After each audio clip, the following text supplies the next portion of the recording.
दोस्तों, सबको जय मसीह। मैं प्रभु का धन्यवाद करता हूँ। इस समय मैं गाड़ी ड्राइव कर रहा हूँ और एक जगह मैं मार्केट में जा रहा हूँ।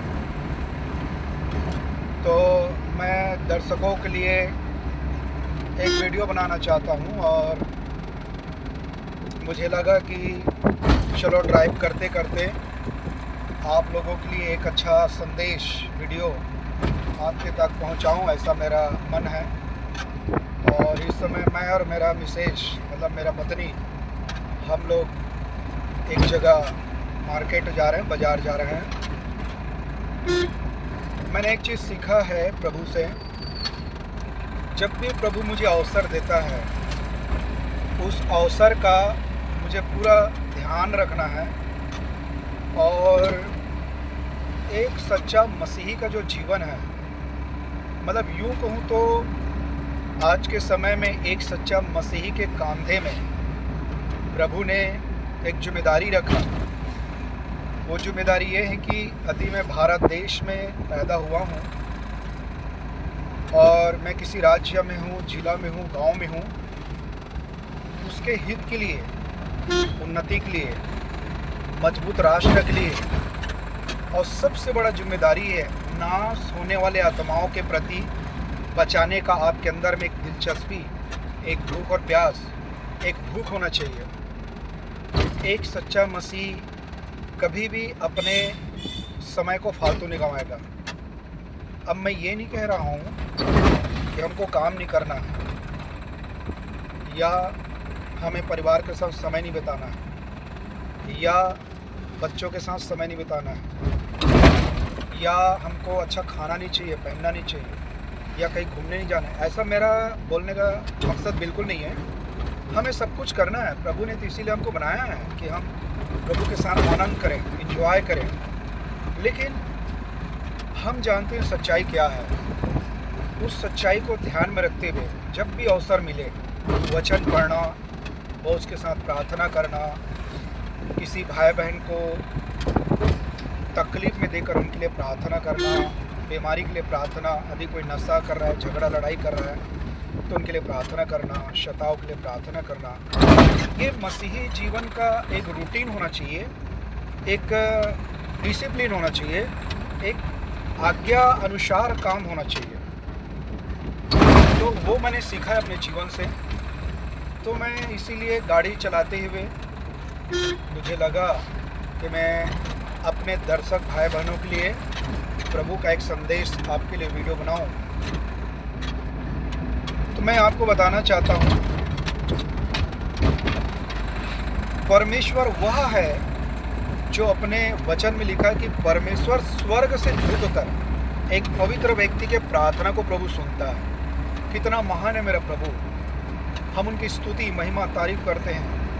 हम देख सकते हैं परमेश्वर के अंदर में थोड़ा भी घमंड नहीं, थोड़ा भी उनके अंदर में बड़प्पन नहीं है। परमेश्वर के अंदर में कोई खूबी नहीं, वो कंप्लीट है, वो पवित्र है, कोई पाप नहीं है, कोई दुष्टता नहीं है। पाप से कभी वो मेल मिलाप कर ही नहीं सकता वो।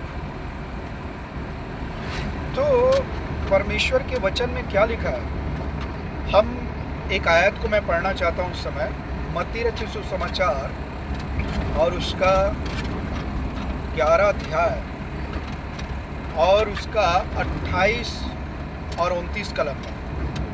वहाँ पर ऐसा लिखा है, हे बोझ से दबे हुए लोगों, मेरे पास आओ, मैं तुम्हें विश्राम दूंगा।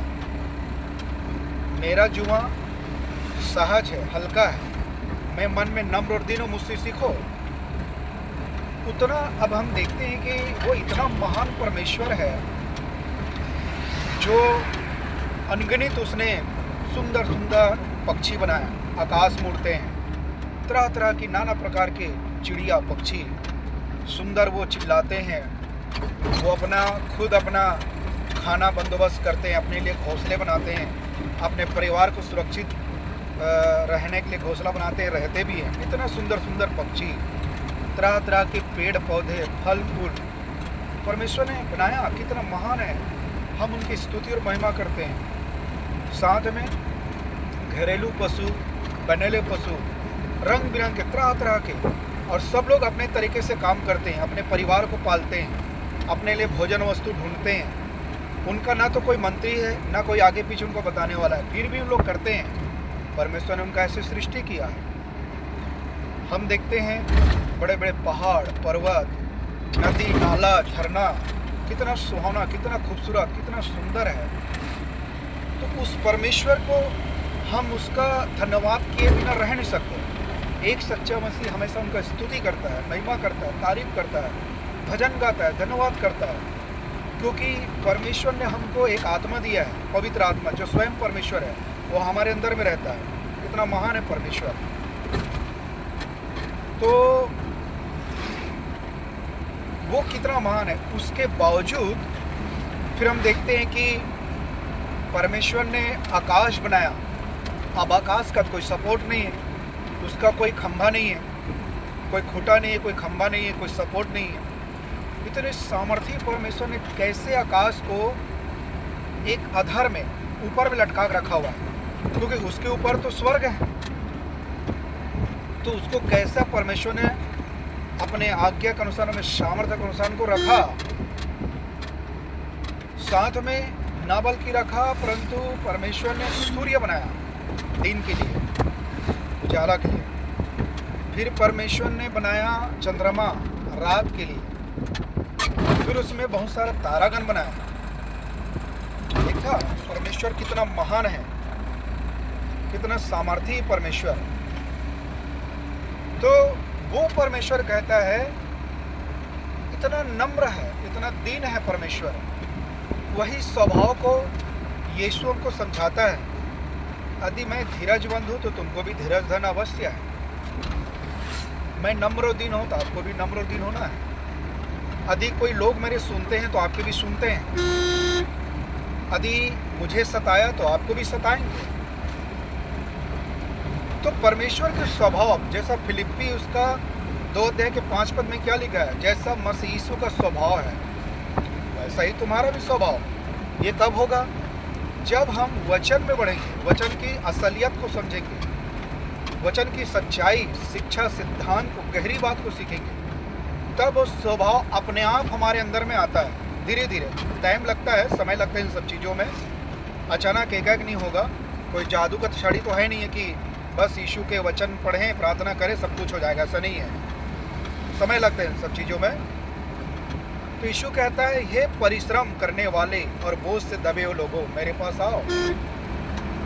तो सबसे पहली बात, परिश्रम करने वाले। हम इतनी मेहनत करते हैं, क्योंकि आदम ने जब पाप किया तो परमेश्वर ने तो वही श्राप दिया ना, तूने अपनी पत्नी की बात सुनी है ना, इसलिए मैं तेरे कारण भूमि को श्रापित करता हूँ।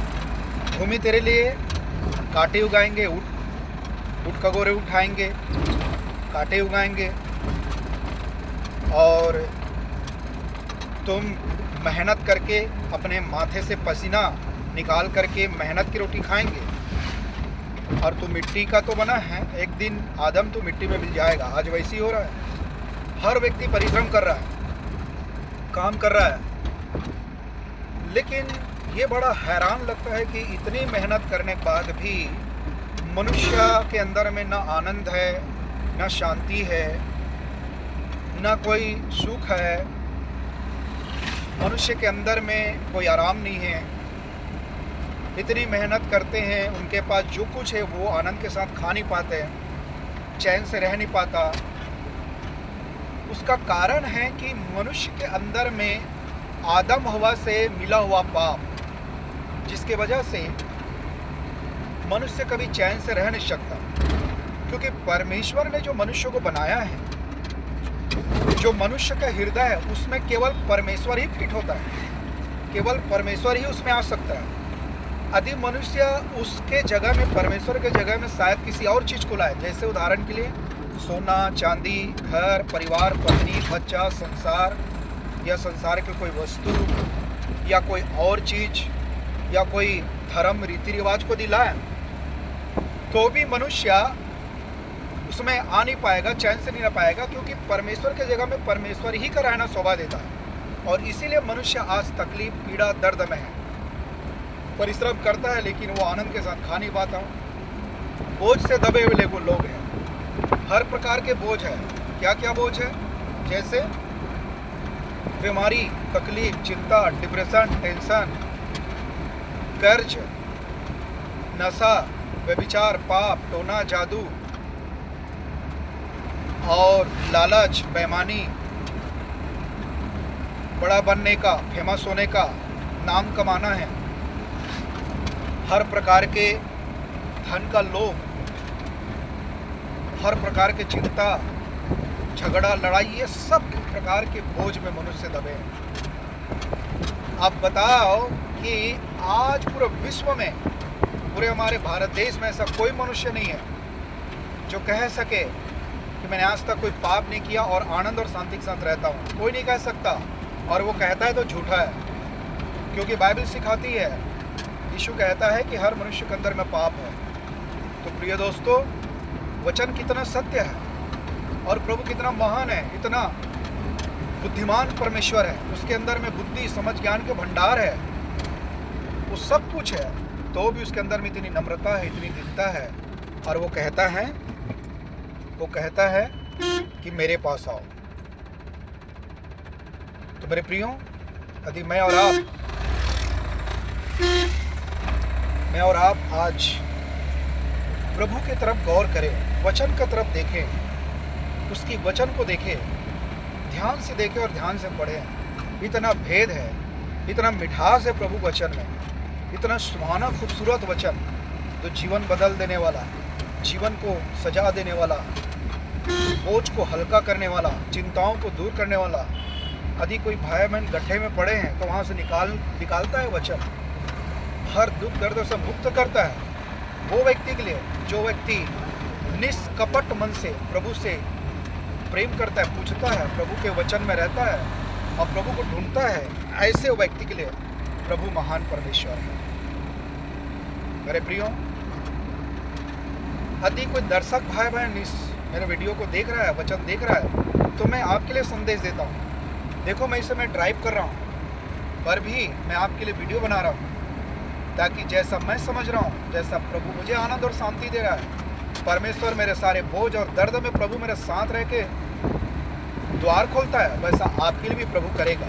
मुझे विश्वास है इस वचन के द्वारा आप सभी भाई बहनों को आशीष करेंगे। आमीन।